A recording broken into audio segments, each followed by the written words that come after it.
ஏன்னா நீங்க நினைக்கிற மாதிரி உங்க பொண்ணு இப்ப ஏஜ் அட்டன் பண்ணல. வேற பாலியல் ரீதியா காயப்பட்டிருக்கா. டாக்டர் என்ன சொல்றீங்க?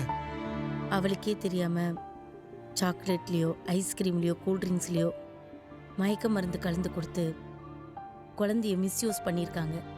மேபி குளோரோஃபார்ம் கூட யூஸ் பண்ணியிருக்கலாம். காயத்துக்கு மருந்து எழுதி கொடுக்குறேன். மேற்கொண்டு நான் என்ன டாக்டர் பண்றது? போலீஸ் கிட்ட ஏதாவது கம்ப்ளைண்ட் கொடுக்கலாமா? அதைத்தான் செய்யணும். ஆனா அதனால என்ன நடக்கும்னு நினைக்கிறீங்க?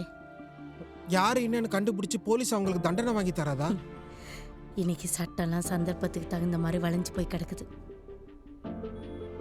மேலும் போலீஸ்காரங்க உங்ககிட்ட கேட்குற கேள்வி ஏற்கனவே நொந்து போயிருக்கிற உங்க மனசை இன்னும் அதிகமாக காயப்படுத்தும். அப்போ இதை இப்படியே விட்டுற சொல்றீங்களா? சில விஷயங்களை விட்டுட்டு கடந்து போறதான் ரொம்ப நல்லது. மிச்சம் இருக்கிற நம்ம வாழ்க்கையை நிம்மதியாக வைக்கும். வெறி நாய் கடிச்சா ஊசி போடுற மாதிரி நம்ம உடம்ப தான் சரி பண்ணிக்கணும். அதை விட்டுட்டு வெறி நாயை துரத்திட்டு போனா நமக்கு தான் கஷ்டம்.